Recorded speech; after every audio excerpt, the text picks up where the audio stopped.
guys, King Lagerfeld here, back with another video reaction. And today we're going to be doing a video by Casual Geographic. And this one is when animals become serial killers.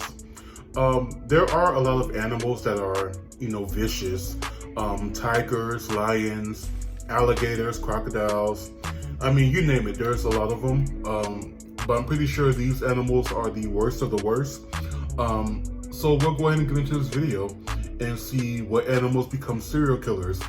I see that there's a warning on the video for graphic content, so we'll see what this video has to offer us. I'm pretty sure it'll be thrilling and kind of disgusting, but let's go ahead and see it and see what animals have become serial killers over time. Let's go ahead and get into it and see. The African wilderness houses some of the most dangerous wildlife found on Earth. But what happens when one of its most feared predators starts hunting humans? In 1898, the British government decided to build a railway spanning from a port in Mombasa to Lake Victoria.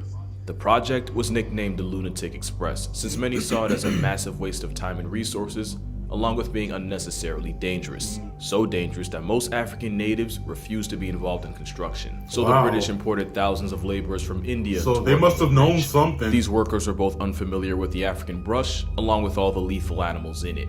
It wouldn't be long until several workers would go missing, but at first the British government brushed them off as deserters. But as the number of missing men grew larger, soon the horrific truth would come out.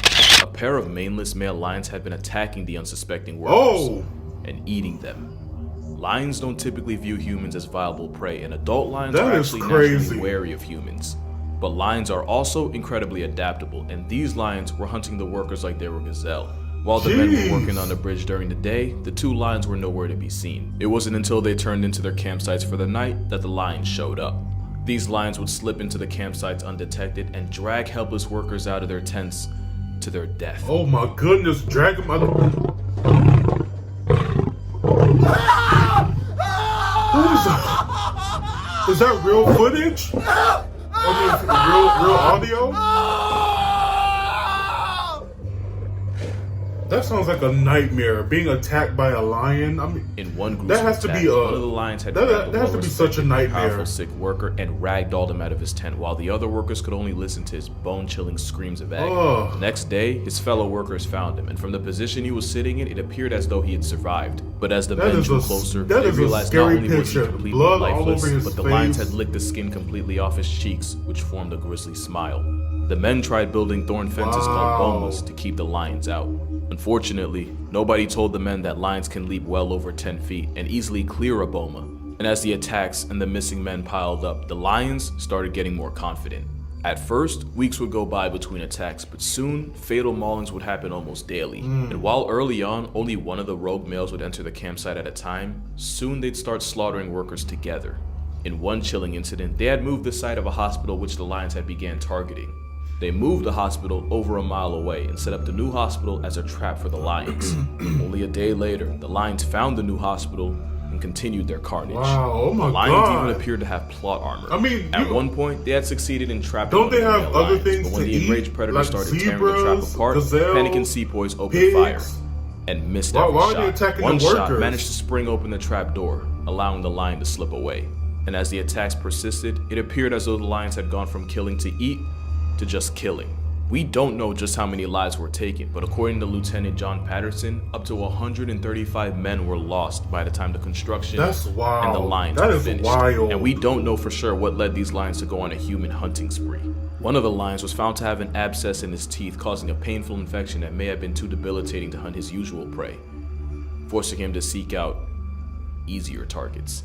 One theory is that in the past, Arab slave trade caravans would run through Tsavo, and men that would have made no money on the market, like the old, injured, sick, or dying, would just be tossed down into the brush.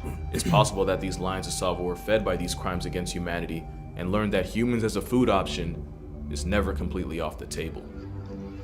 Man, that is unfortunate. I mean, people just trying to work, and they get attacked by lions. In July 1945, a U.S. Navy heavy cruiser delivered uranium to the island of Tinian for what would end up being the world's first nuclear weapon used in war, which would be dropped in Hiroshima, Japan.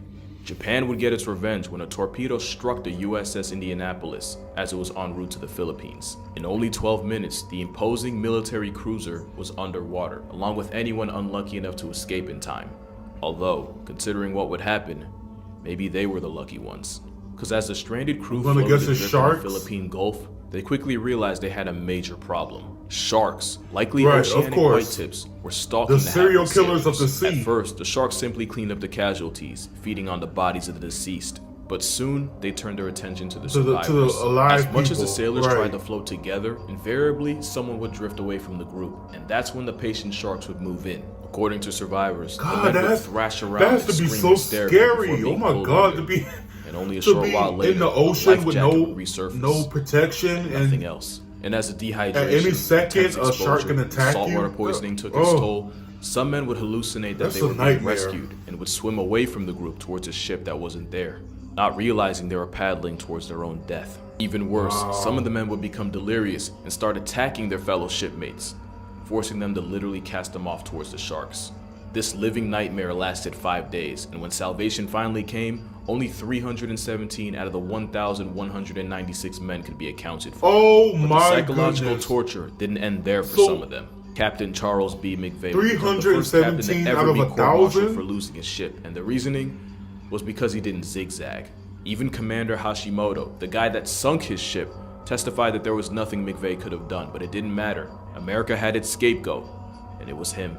McVeigh regularly received hate mail and threats of violence from the family of the fallen. In 2000, he would be exonerated and found to have committed no wrongdoing.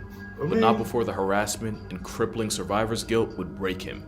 On November 6, 1968, the captain that had survived war, man-eating sharks, and dehydration took his own life while holding a toy sailor he had been given as a boy for good luck.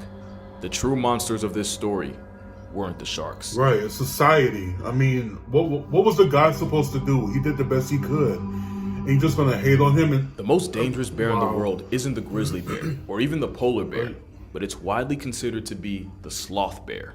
Because where adult grizzlies and polar bears have no natural predators, what the hell is a sloth bear? I've never heard of that. That generational trauma means you have an animal that has all the tools of a predator, but the mindset of prey. And that makes them terrifyingly unpredictable. The fact that habitat loss and encroachment causes them to come into constant contact with humans only makes it 10 times worse. The sloth bear of Mysore was infamous for unaliving 12 people and severely injuring another 24.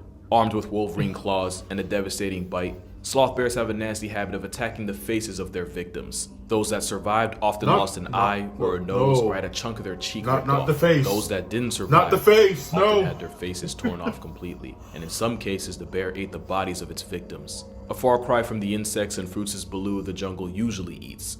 Other bodies recovered had hands missing, and in some cases their entire chest cavity ripped open. Oh my God! Some described the horrific injuries as being the work of an animal with the intent, but not Why necessarily are they so the knowledge vicious? to kill. Kenneth Anderson had attempted to hunt the bear, while also saving a man who had been mauled to the point of sheer incapacitation. As Anderson tried carrying the man to safety, it got dark fast, which was probably why he didn't see the rock that tripped him and caused him to break his ankle. The immobilized Anderson survived the night, but the man he tried to save didn't. Anderson would be the one to put the murderous bear out of commission, but we still don't know what made this usually termite-eating bear go full Jeff Dahmer. Maybe it was revenge for a previous attack or a lost cub. Maybe everyone has a limit, and that bear hit his. That's crazy. The next story takes place on Ramree Island, off the coast of I can't imagine being eaten alive Bangladesh, and by India. a bear. In 1945, the British but pulled up with the intention of establishing a new air base, but first had to contend with the Japanese Imperial Army, which had already captured the island.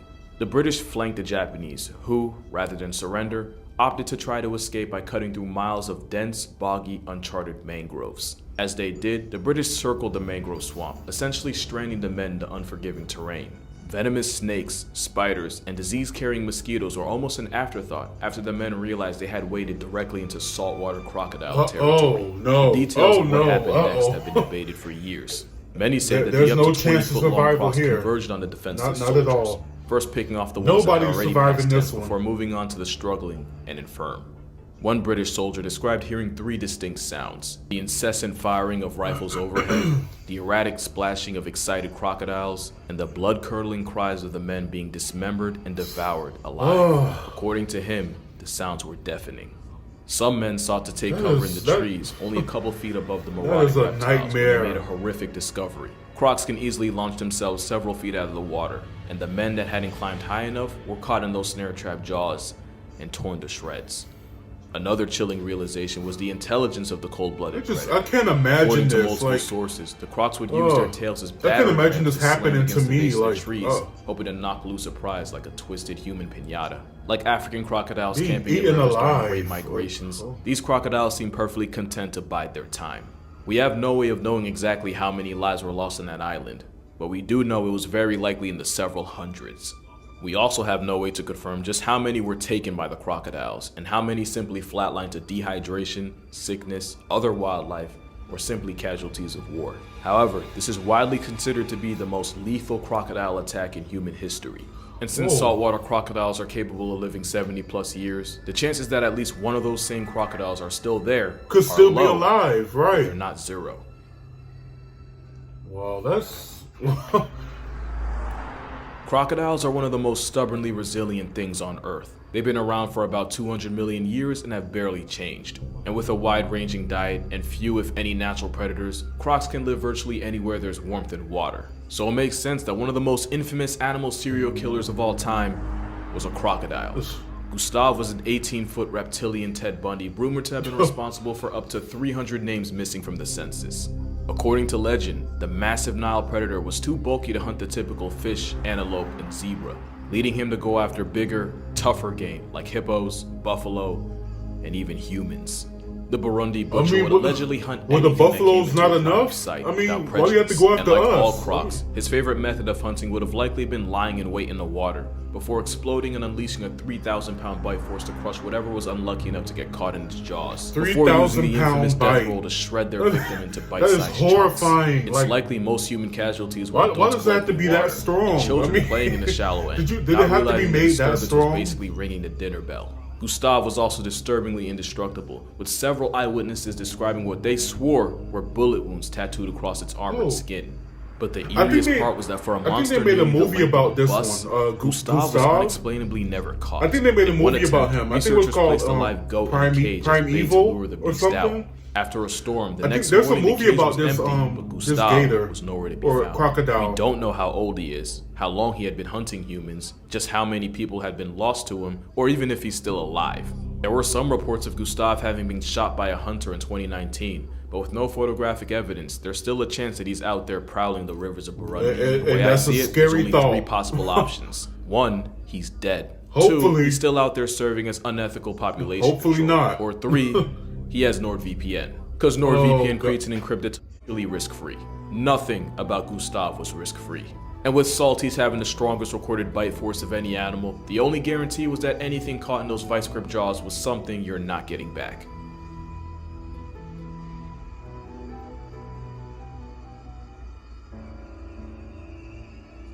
In 2003, locals in Malawi were so terrified of one animal that it drove 4,000 of them to completely abandon their villages to seek refuge. The marauding beast had mauled 3 people into chalk outlines and severely disfigured another 16. Those that survived were essentially crippled for life, with some missing both hands and legs, with others missing eyes and ears. In one gruesome attack, a woman had gotten her jaw completely detached. The mysterious assailant was so feared and avoided capture for so long that some believe that the attacks were the work of a supernatural creature. In truth, these people were being stalked and hunted by a rabid hyena. Although they're armed with arguably the most devastating bite of any land mammal, hyenas are actually wary of humans. But as many will tell you, anything that gets rabies quickly becomes a different kind of animal. Especially when that animal has jaws strong enough to amputate an elephant. The rabid hyena terrorized the people of Malawi for weeks, but whether the actual animal responsible for the maimings was caught and killed was never confirmed. A hyena on its own is dangerous. A rabid hyena? A hyena with rabies? The most infamous animal mass murderer of all time lived in Nepal in the Kumaon district of India. The Bengal tiger of Champawat was believed to be responsible for 436 less people on Earth. According to research, the carnage started in Nepal, 436 but when hunters were people? called in, the tiger successfully evaded all of them.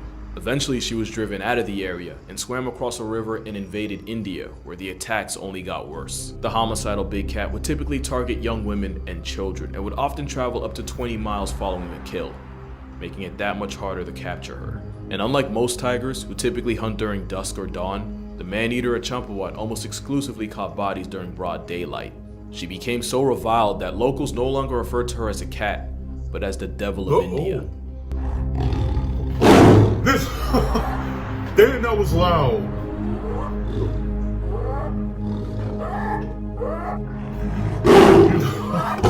Okay, this is scaring me. Please stop. Tigers' reverberating roar noise, paralyzed entire villages. Let's not grown do that. men refusing to leave their huts to go to work, lest the my rampaging God. predator turned That them is into a statistic. terrifying. It was believed that the tigress had been shot by an especially cruel hunter, which broke several of her canine teeth, leaving her mortally wounded.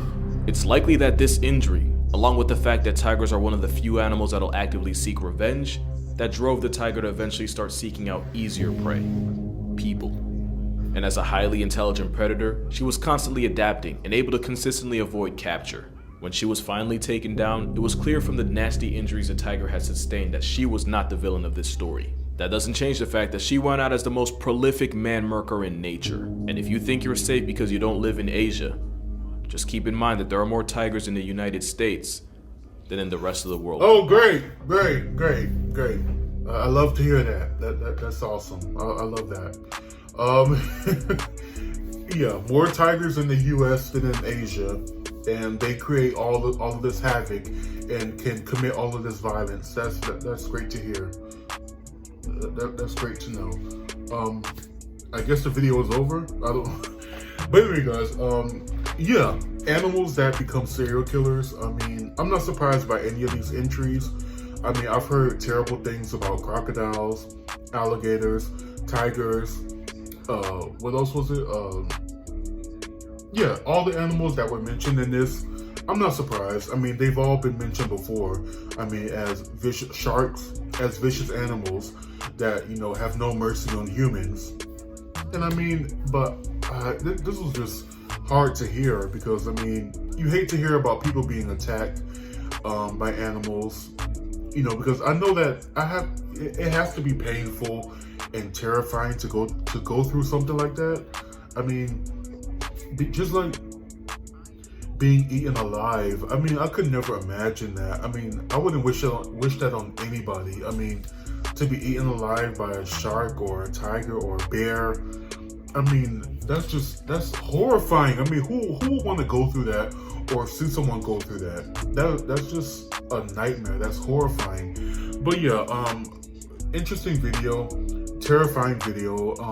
That alligator or crocodile, Gustave. Like I said, there was a movie about that, I think called Primeval.